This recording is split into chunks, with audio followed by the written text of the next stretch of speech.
Hai, selamat pagi anak ibu kelas 8. Apa kabar pagi ini? Semoga tetap dalam lindungan yang Maha Kuasa dan tetap jaga kesehatan ya, Nak ya. Ibu di sini seyogianya memang untuk mengajarkan mata pelajaran bahasa Indonesia di kelas 8 itu adalah Ibu Eva Yanti Pardede. Namun karena ibu tersebut sedang cuti melahirkan, maka ibu menggantikan atau memberikan materi sementara untuk anak-anak ibu kelas 8 seperti itu ya.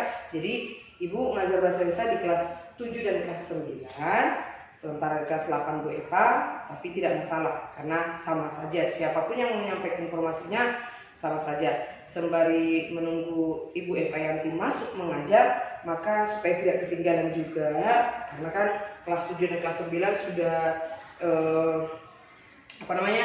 sudah belajar bahasa Indonesia, kenapa kalian tidak seperti itu ya. Baik, untuk kelas 8 sendiri, materi yang akan kalian pelajari di semester ini ada dia teks berita, teks iklan, slogan dan poster, teks eksposisi, dan teks puisi. Nah, untuk materi pertama adalah teks berita, di mana kompetensi dasarnya yang pertama mengidentifikasi informasi dari teks berita yang dibaca dan didengar. Adapun tujuan pembelajarannya yang pertama itu kalian mampu menjelaskan pengertian berita, dan yang kedua kalian mampu menjelaskan unsur-unsur dari teks berita. Yang ketiga kalian mampu menentukan unsur-unsur teks berita.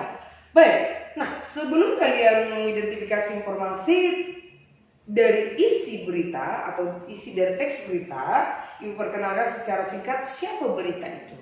Berita adalah melaporkan, memberitahu kepada orang lain seperti itu ya. Laporan berisi informasi yang aktual, terkini, dan berdasarkan fakta.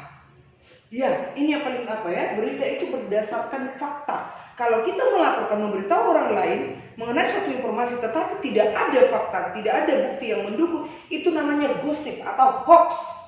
Ya, biasanya kalau orang-orang yang menyampaikan informasi tanpa bukti itu namanya, kalau kita orang Batak mengatakan sejabil, segancang bila, begitu. Nah, berita berbeda dengan berita. Berita itu harus berdasarkan fakta, menyampaikan informasi yang terbaru, yang teraktual, dan berdasarkan fakta. Harus ada buktinya. Ada kecelakaan begini-begini. Di mana? Ada buktinya. Setidaknya foto atau rekaman video. Apalagi zaman sekarang ini kan sudah canggih. Ketika misalnya ada suatu peristiwa yang terjadi, ketika kita menyampaikan informasi, tak perlu lagi telepon apa, langsung siaran langsung di media sosial, di Facebook. Contohnya, kita siaran langsung. Nah, ini kecelakaan begini. Akan ada banyak orang yang mengetahui informasi tersebut melalui media sosial yang kita putar. Oke, itu pengertiannya. Sekarang kita lanjut ke unsur-unsur berita. Unsur-unsur atau bagian-bagian dari teks berita itu sendiri ada dia sering kita dengar untuk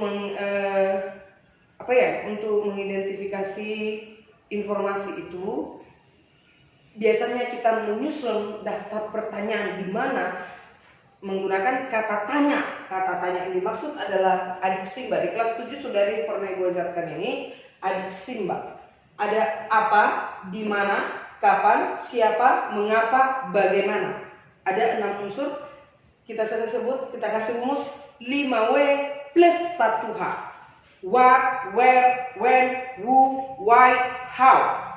5W plus 1H. Inilah dia terjemahannya. Nah, untuk mengidentifikasi informasi dari suatu berita, nanti kan bisa supaya kita tahu buat pertanyaan dengan menggunakan kata tanya apa. Apa isi berita tersebut? Di mana peristiwa dalam berita tersebut terjadi? Kapan peristiwa tersebut terjadi? Siapa yang mengalami peristiwa tersebut?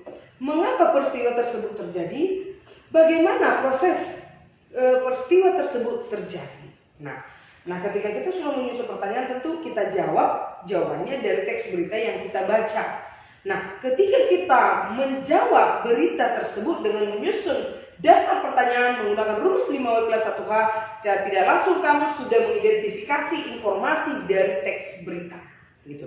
Jadi ketika kamu diminta mengidentifikasi informasi dari suatu teks berita, gunakan rumus ini. Buat pertanyaan lalu jawab. Nah, jawabannya itulah hasil dari identifikasi informasi dari teks berita.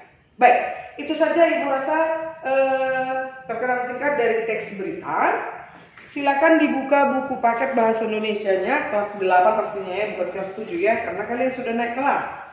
Halaman 3 sampai 4 di sana ada teks berita berjudul Soleman Ngongo, penerima Kalpataru yang nyeker ke istana. Ya, halaman 3 dan 4 silakan dibaca, diamati di rumah. Nah, setelah kamu baca teks tersebut, identifikasilah informasi dari teks tersebut dengan menjawab pertanyaan yang ada di halaman 5. Ya, jadi baca dulu teks berita yang ada di halaman 3 dan 4, lalu jawab pertanyaan yang ada di halaman 5. Oke, jadi identifikasilah apa sih isi dari teks berita ini. Identifikasilah informasinya dengan menjawab pertanyaan yang ada di halaman 5. Silakan dikerjakan.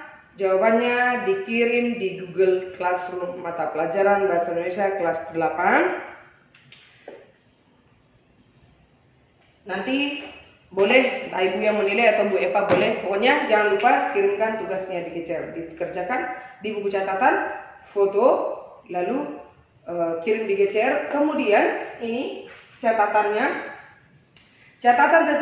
Ibu kasih wajib dipindah ke buku catatannya. Ya, informasi-informasi seperti ini, catatan kecil atau penjelasan mengenai suatu materi yang Ibu share di GCR itu wajib dipindah di catatannya. Oke, itu saja pembelajaran kita pagi ini. Sekian, selamat pagi, salam sehat.